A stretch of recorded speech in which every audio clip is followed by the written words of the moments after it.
খবর 24 সাথে আপনাকে স্বাগত। নতুন নতুন খবর জানার জন্য আমাদের চ্যানেলে চোখ রাখুন। নমস্কার, খবর 24/7 আপনাদের স্বাগত। সারা দেশে যখন লোকসভা নির্বাচনের প্রচার চলছে, সে সময় বিহারে জনসুর যাত্রায় ব্যস্ত প্রশান্ত কিশোর। মাঝে মধ্যে সাংবাদিক সম্মেলন করে রাজনীতিতে তার প্রাসঙ্গিকতা বোঝাতে চাইছেন তিনি। এদিন তিনি বলছেন, বিহার ও দেশের রাজনীতিতে পরিবারবাদ কুষ্ঠ রোগের মতো, যা গণতন্ত্রকে শূন্য করে দিচ্ছে। প্রশান্ত কিশোর বলেছেন, রাজনীতিতে পরিবারবাদ আজকের সমস্যা নয়। 1975 সালে জয়প্রকাশ নারায়ণের আন্দোলন পরিবারবাদ ছিল সেই আন্দোলনের সবথেকে গুরুত্বপূর্ণ বিষয়।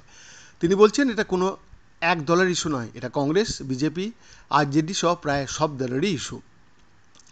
এ ব্যাপারে তিনি বিজেপিকে নিশানা করে বলেন, এখন বিহার বিজেপির অধ্যক্ষের বাবা ছিলেন কংগ্রেস সরকারের মন্ত্রী ও বিধায়ক।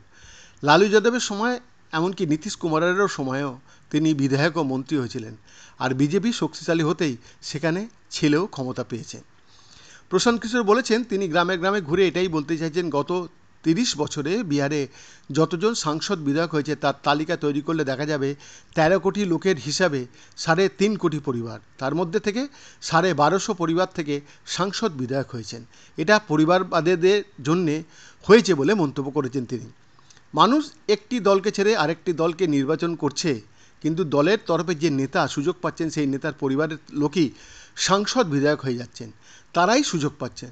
তিনি বলেন, সেই কারণে বিহার রাজনীতিতে পরিবারবাদ গণতন্ত্রের সব থেকে বড় চ্যালেঞ্জ। সেখানে কোনো দল অচ্ছুত নয়। তবে তিনি এখানে বিহার বাদ দিয়ে অন্য কোনো রাজ্যের কথা উল্লেখ করেননি। প্রসঙ্গত, এর আগে আসন্ন নির্বাচন নিয়ে একের পর এক ভবিষ্যৎবাণী করেছেন প্রশান্ত কিশোর। সেই তালিকায় যেমন সারা দেশে বিজেপির ফল রয়েছে, আবার পশ্চিমবঙ্গে সম্ভাব্য ফলও তিনি জানিয়েছেন।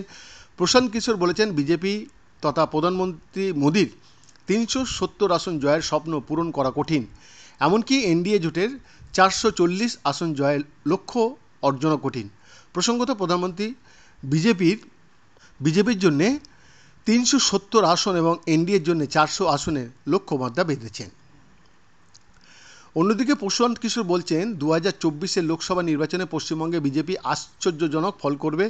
তিনি স্পষ্টত বলেছেন, কোনো ভবিষ্যৎবাণী করতে না চাইলেও পশ্চিমবঙ্গে বিজেপির ফল তৃণমূলের থেকে ভালো হবে। তারা বাংলায় তৃণমূলের থেকে বেশি আসন পাবে।